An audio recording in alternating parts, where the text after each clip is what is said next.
যিনি বলেছিলেন মা দুর্গা গজে চড়ে আসায় দেশের ফসল ভালো হয়েছে।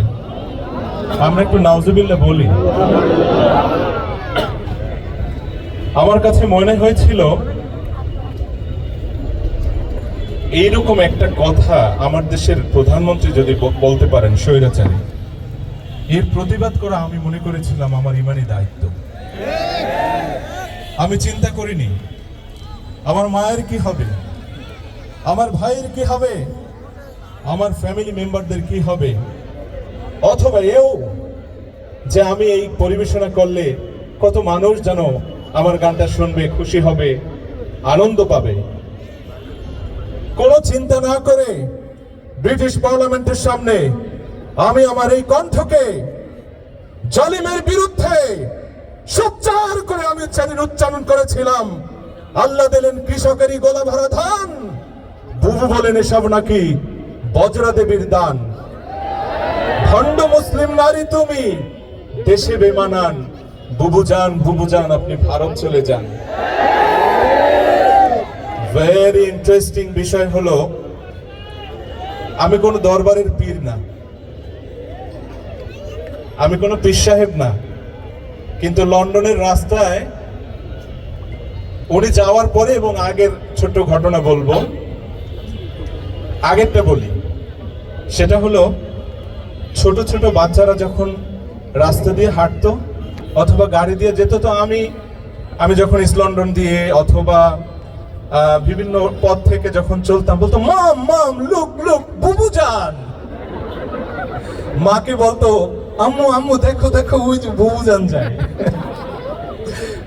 এটা আমি খুব আমার ভালো লাগতো, লজ্জাও করতো অবশ্য। স্বজন হারানোর বেদনা আমি বুঝি। এর পরের বিষয় হলো যে উনি যখন পালিয়ে গেল বিদেশ থেকে, তখন লোকজন যেখানে যে পেত আমাকে শক্ত করে ধরতো যে আল্লাহ আপনার দোয়াটা কবুল করেছে, আপনি যে গানে যেটা বলেছিলেন এটা তো আসলে দোয়া, প্লিজ এই মিষ্টিটা আপনি বাসার জন্য নিয়ে যান। আলহামদুলিল্লাহ, মিষ্টি খুব বেশি খাই না, কিন্তু অনেক মিষ্টি পেয়েছি আমি। শুকরিয়া, জাযাকুমুল্লাহু খায়রান। প্রাণের শহর খুলনা, ভালোবাসার মানুষ আজ এখানে উপস্থিত হয়েছে। সত্যি আমি দেশে আসার পরে যত ভালোবাসা আমি পেয়েছি শুধুমাত্র আল্লাহর দ্বীনের মহাব্বতে। আপনারা আমাকে ভালোবাসেন, স্নেহ করেন, আদর করেন শুধুমাত্র আল্লাহর দ্বীনের মহাব্বতে। এর বাহিরে আমাদের সাথে আর কোনো সম্পর্ক নেই। আমি কাঁদছিলাম মীর মুগ্ধর খুলনা ইউনিভার্সিটির সামনে, যখন তার মীর মুগ্ধ তরুণ লেখা দেখে আমার চোখের পানি পড়ছিল। আমার বন্ধুবর আব্দুল সালাম ভাই অসংখ্য কালজয়ী গান তিনি লিখেছেন, আর এই গোলামকে দিয়ে সে গানগুলো করার আল্লাহ তাআলা সুযোগ করে দিয়েছেন। আলহামদুলিল্লাহ।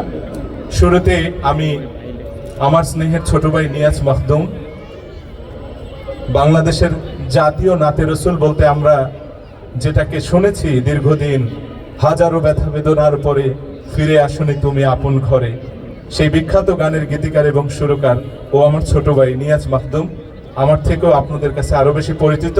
আমি বড় ভাই, আমার ডিউটি আমি পালন করলাম। নিয়াজেরই একটি হামদ আমরা করছি ইনশাআল্লাহ।